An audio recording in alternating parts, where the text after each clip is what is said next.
ಇಂದೇ ಡೌನ್ಲೋಡ್ ಮಾಡಿ ಮತ್ತು ನಿಮ್ಮ ನೆಚ್ಚಿನ ಶೋಗಳನ್ನು ಆನಂದಿಸಿ.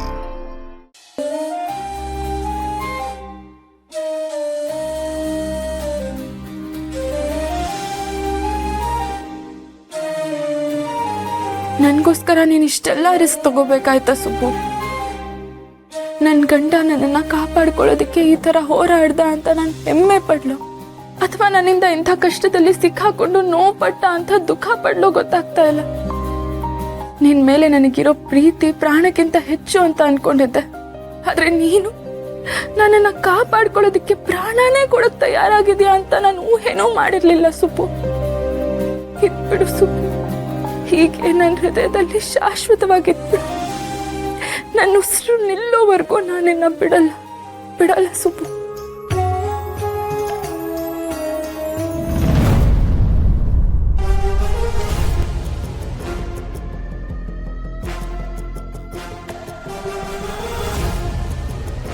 ನೀನು ನನ್ನ ರಕ್ತ ಹಂಚ್ಕೊಂಡು ಹುಟ್ಟಿರೋ ಮಗಳ ಅಲ್ಲ.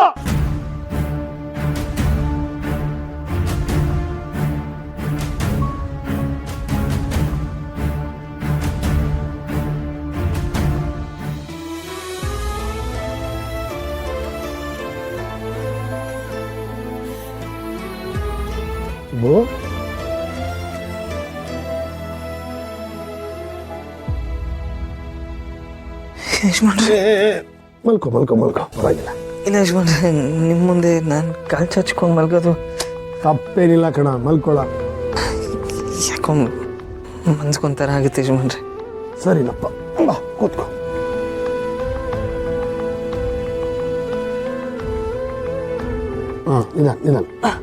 ನಿಧಾನ. ಹೇಗಿದೆಯಾ? ಚೆನ್ನಾಗಿದೆಯಾ? ಚೆನ್ನಾಗಿದೆ ಯಜಮಾನ್ರೆ, 2 ದಿನ ಸರಿ ಹೋಗ್ಬಿಡುತ್ತೆ. ಟೈಮಿಗೆ ಮಾತ್ರ ತಗೋತಾ ಇದೆಯಾ? ತಗೋತಾ ಇದ್ದೀನಿ. ತಿಂಡಿ ಆದಮೇಲೆ ಒಂದು ಅರ್ಧ ಗಂಟೆ ಆದಮೇಲೆ ತಗೊಳಕ್ಕೆ ಹೇಳಿದ್ದಾರೆ. ಅರ್ಧ ಗಂಟೆ ಆಯ್ತಲ್ಲ, ನಾನೇ ಕೊಡ್ತೀನಿ.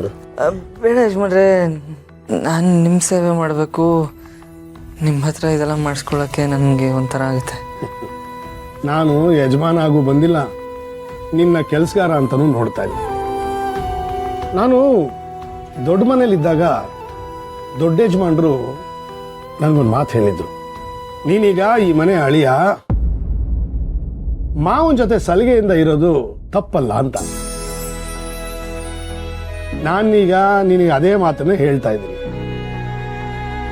ನೀನು ದೊಡ್ಡ ಮನೆ ಅಳಿಯ, ಮಾವನ ಕೈಲಿ ಆರೈಕೆ ಮಾಡಿಸ್ಕೊಳ್ಳೋದು ತಪ್ಪಲ್ಲ.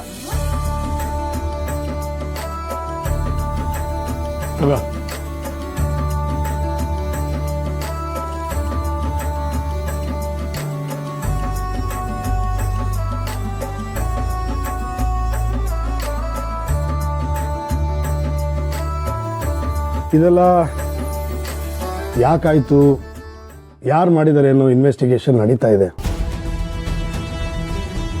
ಮೊದಲೆಲ್ಲ ನನ್ನ ಮೇಲೆ ಅಟ್ಯಾಕ್ ಆಗೋದು, ಈಗ ನಿನ್ನ ಟಾರ್ಗೆಟ್ ಮಾಡ್ಕೊಂಡಿದ್ದಾರೆ.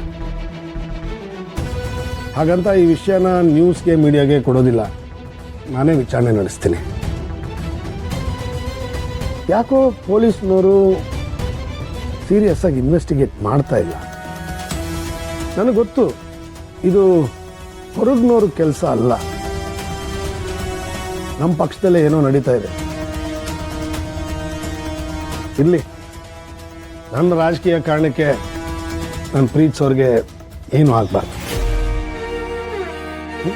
ನೀನು ರೆಸ್ಟ್ ತಗೋ, ಬಾ ಮಲ್ಕೋ.